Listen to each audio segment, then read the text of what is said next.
तो आप जब मंत्री थे, आपकी सरकार थी, तो रोक लेता ना ऐसे माफियाओं को। लेकिन कहीं ना कहीं ऐसा लग रहा है कि इनकी जो पहले बंदियां थी वो बंदियां कहीं बंद हो गई होगी। मुझे इनकी, और मैंने सदन के अंदर भी आरोप लगाया, मैंने कहा 100 चूहे खा के और बिल्ली जब अजगो चलने का जो मुहावरा है वो बिल्कुल हरीश जी पे ही लागू होता है। शायद ये हो सकता है बीजेपी का भी प्रोपोगंडा हो। अच्छा। क्योंकि चुनावी साल है। हाँ। और कैसे ही करके, क्योंकि बीजेपी भी 4.5 साल तक जो है वो विपक्षी भूमिका ढंग से निभा नहीं पाई, वो लड़ेंगे। परसेप्शन तो ये चल रहा है कि हनुमान जी बीजेपी के साथ गठबंधन करने की तैयारी कर रहे हैं, कि राष्ट्रीय लोकतांत्रिक पार्टी है वो युवाओं को एक अपने साथ रखती है, बाकी उनके साथ युवाओं के अलावा बहुत कम लोग हैं। हरीश चौधरी कांग्रेस के नेता हैं, पंजाब के प्रभारी भी हैं, पूर्व विधायक, वर्तमान में विधायक हैं, पूर्व मंत्री भी रहे हैं। काफ़ी बजरी को लेकर आपके सुप्रीमो पर आरोप लगाते हैं कि वो तो उन नेताओं से मिले हुए, उन ठेकेदारों से मिले हुए हैं, जब बजरी का काम ही नहीं चल रहा है तब वो बजरी का मुद्दा उठाते हैं। कई उन्होंने इस प्रकार के कई प्रकार के आरोप आपके सुप्रीमो पर लगे। इन्होंने जब बोलना शुरू किया तो धारीवाल जी का माइक जरूर राजेंद्र जी ने नीचा किया था, और उसके बाद राजेंद्र जी कह रहे हैं कि मैं नीचे गिर गया था, मुझे मारा। हो सकता है, क्योंकि नमस्कार, मैं हूं अशोक शेरा और आप देख रहे हैं नेताजी ऑनलाइन। राजस्थान की एक ऐसी उभरती हुई राजनीतिक पार्टी, उस पार्टी का दावा है कि वर्ष 2023 में सभी विधानसभा क्षेत्रों में उनके दावेदार होंगे।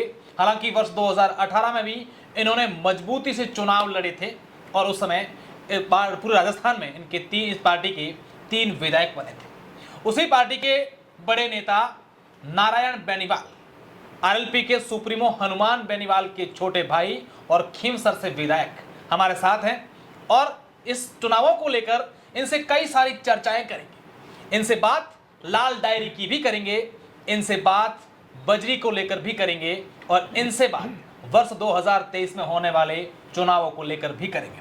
नारायण जी, आजकल आप काफी चर्चाओं में हम देख रहे हैं कि जहां कोई सोशल मीडिया पर जब खबरें चल रही हैं, कहीं ना कहीं आपका फोटो उस खबरों में दिख रहा है, लाल डायरी वाले पूरे एपिसोड में।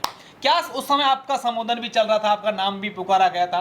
क्या सर एपिसोड था, क्योंकि वो आजकल काफी चर्चाओं में और वायरल भी है सर। देखिए, लाल डायरी, मुझे तो यूँ लग रहा है कि ये मिला जुली का जो खेल और ये नूरा कुश्ती जो राजस्थान की राजनीति में बीजेपी और कांग्रेस की चल रही है, इसके अलावा मुझे नहीं लगता है कुछ भी है।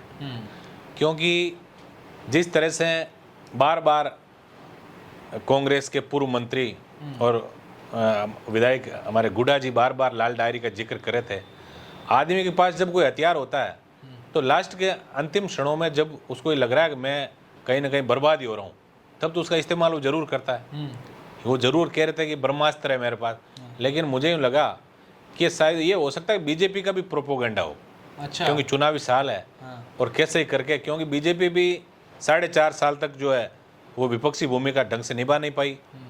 नेता नींद में सो रहे थे और 12-13 मुख्यमंत्री बन के अपने आप मन में, और यूँ सोच रहे हैं हमारे इस बार कांग्रेस की सरकार बनी तो यहाँ जो एक ट्रेंड रहा है परिवर्तन का, तो इस बार तो कुर्सी हमें घर बैठे ही मिलेगी।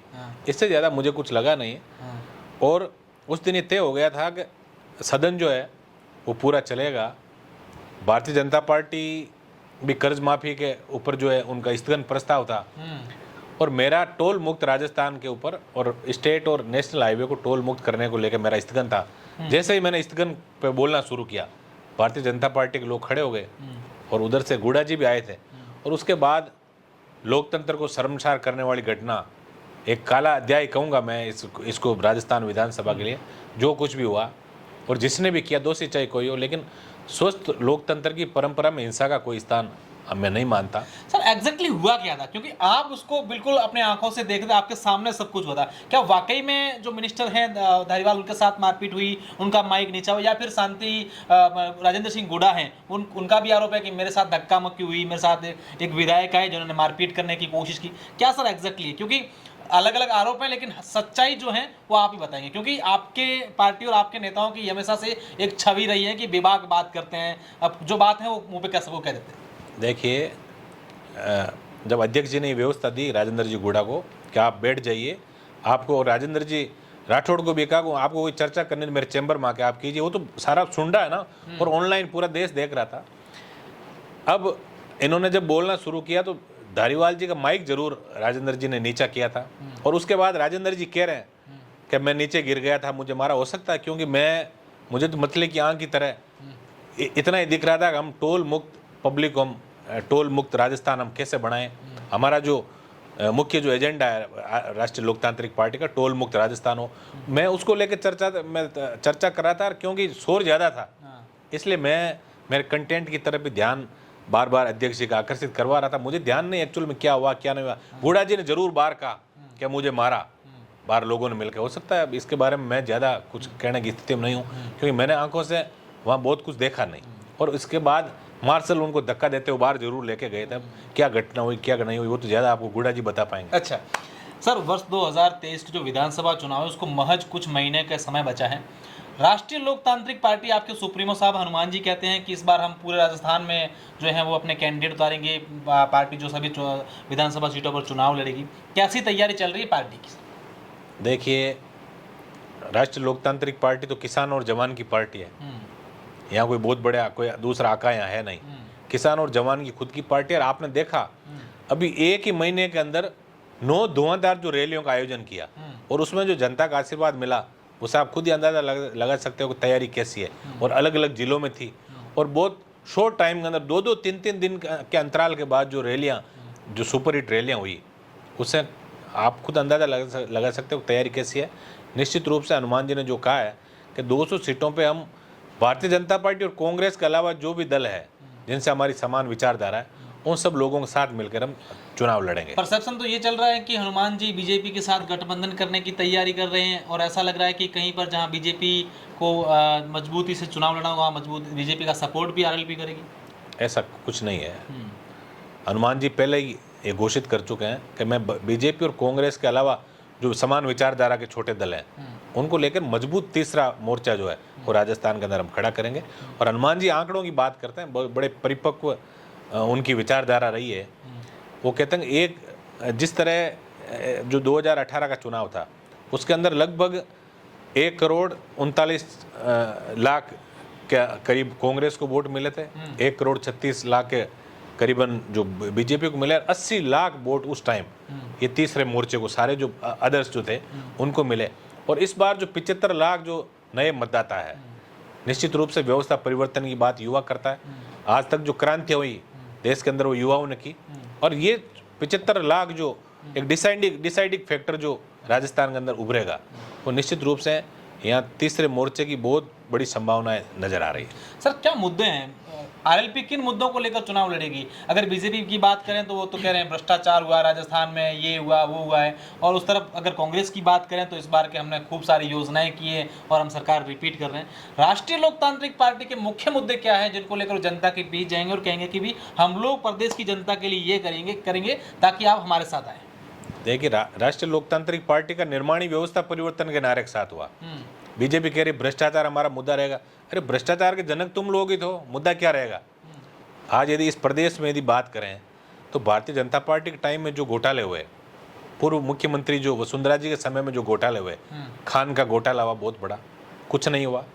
उसके बाद वसुंधरा जी के ओएसडी तक पे भ्रष्टाचार के आरोप लगे, कालीन चोरी के मुकदमे दर्ज हुए, उसके अंदर मिला जुले के खेल में इन लोगों ने एफआईआर लगा कर उनको केस को खत्म कर दिया। तो जब भ्रष्टाचार करने वालों का ही यदि मुद्दा भ्रष्टाचार रहेगा तो व्यवस्थाएं तो वो की हुई रही। हम चाहते हैं कि व्यवस्था बदले इस प्रदेश के अंदर, ये हमारा मुख्य मुद्दा है। और व्यवस्था ऐसी हो कि जब गांव का गरीब व्यक्ति, हनुमान जी हमेशा एक बात कहता है कि गांव का गरीब व्यक्ति जब थाने, कोर्ट, कचहरी, तहसील के अंदर जाए तो वहाँ का अधिकारी खड़ा होकर पूछे बाबा बताओ मैं आपकी क्या सेवा कर सकता हूँ। ऐसी व्यवस्था हम राजस्थान के अंदर लाना चाहते हैं, क्योंकि मुद्दे तो वही भ्रष्टाचार के। मुझे पता है सारा आजकल लोगों का एक ट्रेंड हो गया, चाहे बीजेपी हो कांग्रेस को, लेकिन जब भ्रष्टाचार करने वाले लोग ये कहेंगे कि हमारा भ्रष्टाचार मिटाने का मुद्दा होगा, तो मिटेगा कैसे? लोग तो उनको जानते हैं इन लोगों ने क्या क्या भ्रष्टाचार किए दोनों पार्टियों ने मिलकर। आज कांग्रेस की यदि हम बात करें तो रात देने की बात ही करें, जरूर ये दे दिया हमने, समाज की गारंटी का मुद्दा मैंने अभी विधानसभा के अंदर ही उठाया कि आप अभी तक कितनी बड़ी विडंबना की बात है, 75 वर्ष देश को आज़ाद हुए हो गए, आज आप एंटी करप्शन के जो हमारे जो अंग्रेजों के ज़माने से जो धाराएं और जो सिस्टम कानून चल रहा है, आपको कुछ नहीं करना। उन कानूनों में आपको तब्दीली करके उनका एग्जीक्यूशन कैसे हो। नए नए विधेयक जरूर लाते हैं, संशोधन विधेयक लाते हैं, लेकिन एग्जीक्यूशन करने वाली संस्थाएं और एग्जीक्यूशन करने की जो सिस्टम जो है उसको आज तक ये लोग नहीं बना पाए। आप देखिए, एक व्यक्ति भ्रष्टाचार करता है, पकड़ा जाता है और 6 महीने बाद वो बरी हो जाता है। तो एग्जीक्यूशन कहीं ना कहीं नहीं हुई, न कोई सरकार उसके बाद पीछा करती है। कई बार अभियोजनों की स्वीकृति समय पे नहीं देती, हाईकोर्ट से लोग बरी हो जाते हैं। कई बार उनकी गवाहों के समय पे कोर्ट के अंदर ट्रायल नहीं होता, वो एक्यूज बरी हो जाते हैं। तो इम्प्लीमेंटेशन जो है और एग्जीक्यूशन, ये मुख्य चीज़ है। हमारा ये प्रयास है कि राजस्थान के अंदर हम किसान और जवान की जो आवाज़, या किसान के बेटे ने रात और दिन जाके उस व्यवस्था परिवर्तन की लड़ाई को सड़क से लेकर सदन तक जो लड़ा हनुमान बेनीवाल जी, उन्होंने जो एक खुशहाल राजस्थान का जो सपना देखा है, हम 2023 के अंदर किसान और जवान मिलके और उनके सपनों को हम साकार करें। सर, ये बातें तो आपके मुद्दों की होगी। हरीश चौधरी कांग्रेस के नेता हैं, पंजाब के प्रभारी भी हैं, पूर्व विधायक, वर्तमान में विधायक हैं, पूर्व मंत्री भी रहे हैं। काफ़ी बजरी को लेकर आपके सुप्रीमो पर आरोप लगाते हैं कि वो तो उन नेताओं से मिले हुए, उन ठेकेदारों से मिले हुए हैं, जब बजरी का काम ही नहीं चल रहा है तब वो बजरी का मुद्दा उठाते हैं। कई उन्होंने इस प्रकार के कई प्रकार के आरोप आपके सुप्रीमो पर लगे। क्या आपका कमेंट है सर? देखिए, जब बालोतरा के अंदर, ये अभी का नहीं, जब बालोतरा में जब बजरी को लेकर हमने बड़ा कार्यक्रम किया, उसको तो लंबा समय हो गया। और अभी जो कार्यक्रम बजरी के माफियाओं के खिलाफ किया, मैं तो धन्यवाद देना चाहूँगा हनुमान जी बेनीवाल को कि राजस्थान में कोई ऐसा नेता था जो इस माफिया के खिलाफ बोला। कांग्रेस और बीजेपी में अब हरीश चौधरी प्रेस कॉन्फ्रेंस क्यों कर रहे हैं, हरीश जी वगैरह, इनको पहले आना चाहिए था। और अब इनको ये लग रहा है कि इनकी हनुमान जी मदद कर रहे हैं। तो आप जब मंत्री थे, आपकी सरकार थी, तो रोक लेता ना ऐसे माफियाओं को। लेकिन कहीं ना कहीं ऐसा लग रहा है कि इनकी जो पहले बंदियां थी, वो बंदियां कहीं बंद हो गई होगी। मुझे इनकी, और मैंने सदन के अंदर भी आरोप लगाया, मैंने कहा 100 चूहे खा के और बिल्ली जब अजगो चलने का जो मुहावरा है, वो बिल्कुल हरीश जी पे ही लागू होता है कि 100 चूहे खा के और फिर बिल्ली कहती है मैं अब हज करने जाऊंगी। आप मंत्री रहे, आप पे बड़े भ्रष्टाचार के आरोप लगे, आपकी भाइयों ने, आपने मिलकर एनकाउंटर से लेके बजरी माफियाओं से लेके, और सबसे बड़ा माफिया रिफाइनरी का माफिया, जिसको आप ही तो संचालित कर रहे हो। तो आप कैसे माफियाओं को मिटाने की बात कह सकते हो? जब आदमी नैतिक रूप से कमजोर है और उसके अंदर पूरा दलदल में धंसा हुआ है, वो आदमी कैसे सिस्टम को सही करेगा? मैंने कल उनका प्रेस कॉन्फ्रेंस मैंने भी अखबार के अंदर आज ही देखा, तो कहीं ना कहीं मुझे ही लग रहा है कि हार के डर से ये बौखलाए हुए हैं। अच्छा सर, हरीश चौधरी और कई लोग ये भी कहते हैं कि राष्ट्रीय लोकतांत्रिक पार्टी है, वो युवाओं को एक अपने साथ रखती है, बाकी उनके साथ युवाओं के अलावा बहुत कम लोग हैं। कितना इस सर इसको लेकर आप क्या मानते हैं? देखिए, आप हमारे कार्यक्रमों की फोटोज देखिए। अभी हमने सर खूब कवर किया। मैं बताऊंगा, ये जो हमारी जो हनुमान जी की रैलियाँ जो 2018-17 शुरू हुई है, ये इसके अंदर मेरे हिसाब से तो इसमें भी देख सकते हो आप, ये जो बड़ी रैली का आयोजन किया, इसमें हर दूसरे युवाओं के पीछे एक बुजुर्ग व्यक्ति साफे वाला बैठा है। उनका ही आशीर्वाद हमारे ऊपर। इनके कहने से क्या होता है? और युवा क्या है, वो भी किसी परिवार का हिस्सा होंगे। युवा कोई बाहर से थोड़ी टपके हैं, हर युवाओं के घर में तो बुजुर्ग होगा ना, आशीर्वाद उनका है। और ये सही बात है, क्रांति जो भी आज तक इस देश के अंदर की, चाहे भगत सिंह की बात मानो, चाहे तात्या टोपे से लेकर जितनी भी क्रांतियां हुई इस देश के अंदर, वो सारी युवाओं ने की। तो निश्चित रूप से व्यवस्था परिवर्तन की जो क्रांति का बिगुल है, इसमें युवा आ गया है, ये सही बात है। और किसान और जवान, हनुमान जी हमेशा कहते हैं किसान और जवान जो है वही मेरी असली ताकत है। और हम निश्चित रूप से मिलके और किसानों और जवानों के आशीर्वाद से व्यवस्था परिवर्तन राजस्थान के अंदर करेंगे। सर, मेरा आखिरी सवाल है, हनुमान बेनीवाल आपकी पार्टी के नेता या आप जब निकलते हैं तब लोग का एक हुजूम उमड़ता है, चाहे रात को 2 बजे 4 बजे हनुमान जी के लिए वेट करते हैं, लोग खड़े रहते हैं। ऐसा क्या क्रेज है लोगों में हनुमान जी का और आपकी पूरी पार्टी का? देखिए, दलित पीड़ित व्यक्ति जो है राजस्थान का, उसको एकमात्र उम्मीद जो है वो हनुमान बेनीवाल में नजर आती है, इसलिए हुजूम उमड़ता है। मैं आपको छोटा सा एक वाक्य बताऊं और उसके शब्द में बताता हूं। मैं अभी दिल्ली हनुमान जी के बंगले पे बैठा था, अभी 3-4 महीने पहले की बात है, और एक सुतार समाज के एक बच्चे का फ़ोन आता है। वो कहता है कि हनुमान जी, मैंने कभी आपको वोट नहीं दिया और नहीं मैं आपकी विचारधारा से जुड़ा हूँ, लेकिन मेरे पिताजी इस नंबर ट्रेन में, इस बोगी में, इस बर्थ पे सवार होकर कहीं वो यात्रा कर रहे हैं और उनको हार्ट अटैक आ गया। और मुझे ऐसा लगा कि देश के अंदर यदि कोई इस परिस्थिति में मदद कर सकता है वो हनुमान बेनीवाल है। कितनी बड़ी एक, आप देखिए उनको जो उम्मीदें जो है, और आप यकीन नहीं करोगे, हनुमान जी ने हाथों हाथ ट्वीट रेल मंत्री को भी किया, वहाँ के DRM वगैरह उन सबको किया, और थोड़ी देर बाद वापस रिप्लाई आता है उनका रेलवे वालों का कि हनुमान जी आपने जो ट्वीट किया, जिस व्यक्ति का आपने बताया, उसको हमने अगले स्टेशन पे उतार लिया है और इसका मेडिकल चेकअप कर लिया है, अब वो ठीक है। आप बताइए, इससे बड़ी अपेक्षाएं इस देश में मेरे हिसाब से किसी को हो नहीं सकती। और हनुमान जी को नेता नहीं मानते, वो बेटा मानते हैं। यहाँ के किसान जो जवान है वो अपना भाई मानते हैं, और बेटे और भाई के लिए जो हुजूम उमड़ेगा वो निश्चित रूप से, कोई आर्टिफिशियल नेता तो है नहीं, ये तो कभी इन्होंने कहा ही नहीं मैं नेता हूँ। तो ये जो हुजूम जो उमड़ रहा है, ये अंदर की भावना है, लोगों का प्यार प्रेम है, इसलिए रात को 2-2 3-3 बजे तक हनुमान जी के लिए लोग राजस्थान के अंदर जलते हैं। राष्ट्रीय लोकतांत्रिक पार्टी सर इस बार कितनी सीटें जीत रही हैं, क्या लग रहा है आपको? आपकी पूरी टीम सर्वे क्या कर रहा है?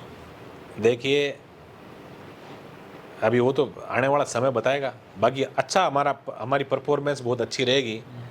और सर्वे और में मैं तो हालांकि अभी विश्वास कम कर रहा हूँ, क्योंकि अभी जो सर्वे आ रहे हैं मैंने देखे 1-2, ये बहुत जल्दी होगा मेरे हिसाब से। तो जब बारात चढ़ती है ना, तब पता लगता है कि परिवार में कौन कौन बारात में चलेगा। कई नाराज हो जाएंगे, कई खुश होंगे, कई नाराज, आप सब जानते हो, है ना। ये सब बातें अभी पोल की या ये जो सर्वे की बातें कर रहे हैं, इसमें जल्दबाजी भी होगी। हम ईमानदारी से प्रयास करेंगे कि राजस्थान के अंदर थर्ड फ्रंट जो मजबूत हो। और एक किसान के बेटे ने देश की आज़ादी के 75 वर्ष बाद पहली बार राजस्थान में सोचा कि राजस्थान के युवाओं और किसानों के लिए और उनके मान सम्मान का झंडा हमेशा राजस्थान में बुलंद हो। तो एक नई पार्टी का गठन हनुमान बेनीवाल जी ने किया, और यहाँ की जनता का आशीर्वाद है। पहली बार किसी क्षेत्रीय पार्टी को यहाँ चुनाव आयोग से उसको मान्यता भी मिली, बोतल का चुनाव चिन्ह भी रिजर्व हुआ। और निश्चित रूप से ये जो आशीर्वाद है ये हनुमान जी को मिला है। तो आने वाला समय जो है वो निश्चित रूप से राष्ट्रीय लोकतांत्रिक पार्टी का सुनहरा भविष्य है राजस्थान के अंदर। निश्चित रूप से नारायण बेनीवाल जी का साफ तौर पर कहना है कि जो इस बार के चुनाव होंगे वर्ष 2023 के, उसमें राजस्थान की जनता हमें आशीर्वाद देगी। लेकिन ये देखने वाली बात होगी कि चुनावों के समय जनता का रुख किस तरफ रहता है और राष्ट्रीय लोकतांत्रिक पार्टी के लिए जनता कितनी कारगर साबित होती है।